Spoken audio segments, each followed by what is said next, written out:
That is a very deep question. I'm good at having existential crises. I get really deep.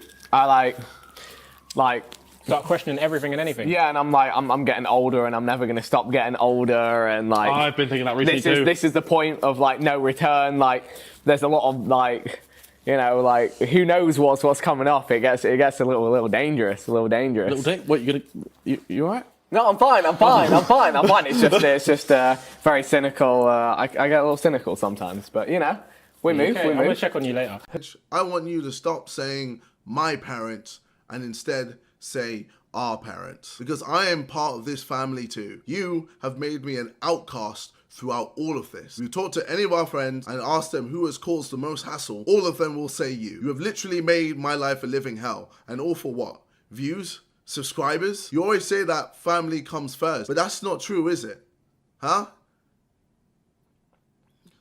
To you, the fans come first. I've made so many attempts to try and fix our family issues. I've even suggested that we go see a therapist, but you just refused. I'm just so tired of fighting a losing battle with my own family, man. I'm tired of feeling like an outcast. Yes, I can do better, but so can you, man. Like, I'm at the point where I can't even take my own girlfriend to see my family because I'm scared that she's gonna get exposed and my brother's gonna use that information against me. I'm scared to even text my family because I'm scared you're gonna just screenshot the fucking message and just post it publicly. And I'm scared to even call my family because I'm scared you're gonna just take one negative thing that I say, manipulate the audience and just make me look as bad as possible. I'm just sick and fucking tired of it.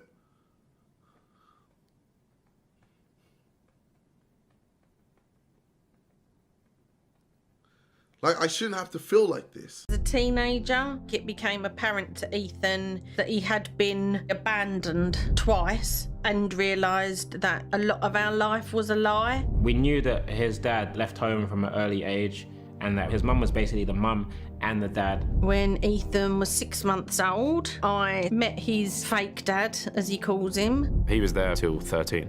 It all went horribly downhill in that relationship due to drug addictions. And debt. That my mum tried supporting him through to one day just go to the shops and not come back. And then with that, I found out that it wasn't my biological dad due to the divorce papers. It's a bit of a sensitive topic for him. I feel like there's supposed some anger at the world, like why has this happened to me?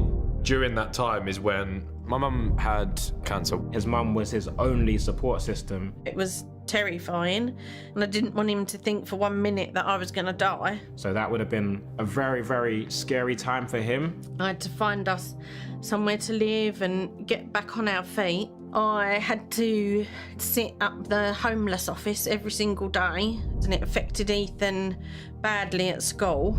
Ethan would be a bit disruptive, destructive.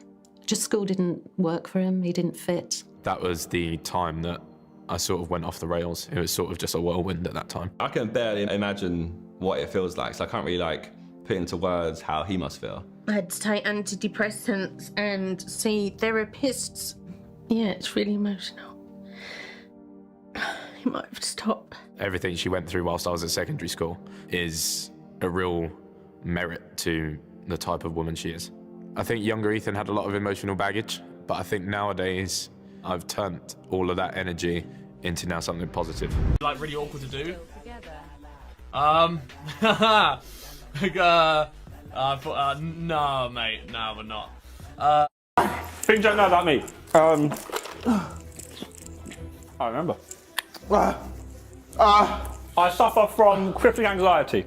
I sometimes have panic attacks in the shower because of fear of death. What else do you want? Josh, I suffer from crippling anxiety. I sometimes have panic attacks in the shower because of my fear of death. And it's just a picture of me. And look, sometimes in videos, you just say what comes to your head. And that's what came to my head. So for some reason, my brain said, let's just be honest with everyone to today. And I was honest, and that's what happens. But luckily, you lot are mad. You lot have come through. I mean, I've obviously been filming on the night of Simon Sunday going out, and I have had ridiculous amounts of support for saying that. So shout out to everyone, because you make me feel great. I don't know what to say. I'm not. I've seen it said before, and I'll repeat it here. I've seen it said in other places, and I will repeat it here. You're tired of hearing about our racist experiences? Imagine how tired we are of experiencing it. Imagine. And I'm one of the lucky ones. I'm one of the fucking I'm so blessed, you lot. I can't tell you how fucking blessed I am.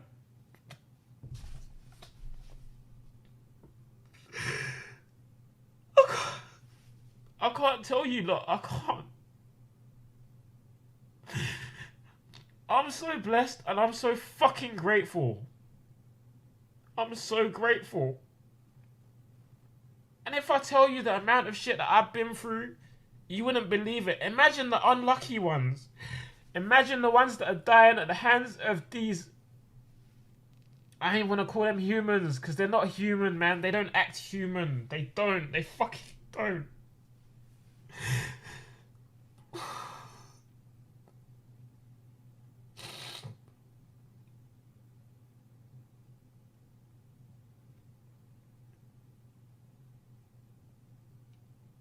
I'm so blessed and I can't count. If I had 10 sets of fingers and toes, you lot, I can't count with them the amount of things that I've experienced as a young black man. I cannot.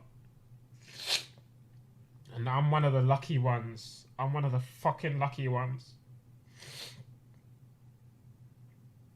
I'm so sorry for breaking down. I really didn't want to break down. I really tried to compose myself. But I've lost my shit, man.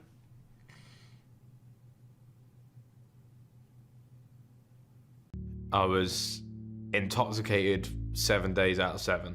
I remember living in the flat underneath him and used to go up. He would be half a bottle of JD and he would be smoking his lungs away. He was turning to alcohol to deal with all his feelings, all his emotions. I think it was a coping mechanism. And just going through a lot of battles in your head where you think, I'm not good enough, I don't really think I'm applying myself, I don't think I'm going to go anywhere. My relationships aren't great, my friends don't know anything about it. And you're sort of hidden and you're trapped in your own mind. That side of him is his worst trait, that he wants everybody to think he is Bazinga and I'm happy and I'm famous for my laugh, so I've got to put that persona on when sometimes it's quite hard behind the scenes. I remember telling him he needs to stop the drinking. Stop drinking so much. You're drinking way too much. As a close friend of him, it's really scary to see someone in that state because you want to help them as much as you can, but you don't want to push too much that they end up going away from you. I didn't want to be anymore. I didn't want to be here anymore because I felt like I wasn't good enough. I felt like I was letting everyone down. I felt like I was just a burden to absolutely everyone. I felt like I was the shit heap that everyone was dragging along. It was possibly one of the most heartbreaking things to see, is to see a friend go through such troubles and there's nothing really that you can do apart from be there for them. He was saying quite a few worrying things. He can't go on and it was all getting too much. The pressure was too much and he was struggling. And I think when you end up going down that rabbit hole, you end up just talking yourself into stupid things. And I remember Ethan's girlfriend at the time knocking on my flat door and she was crying. I was like, yo, what's going on? What's going on? This is at like 4 a.m. in the morning. And she's telling me that Ethan's not in a good state and he's gone out.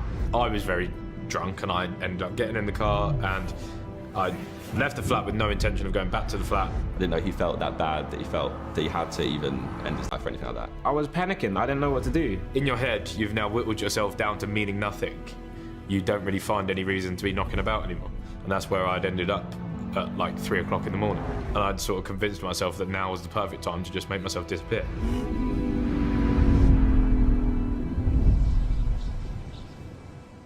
Thankfully, in the end, Ethan got in contact with people and he let them know that he was safe and he was coming home. It's weird how the world works, but I just got to a point and I sort of pulled the car over and it just hit me. I was like, what are you doing, mate? That was a very, very scary period for me because I didn't know if I was going to see my friend again, really. He's having like a mental breakdown and he just like collapsed into my arms and was just crying. I love my friend so much. Yeah, I will cry. And I have done before.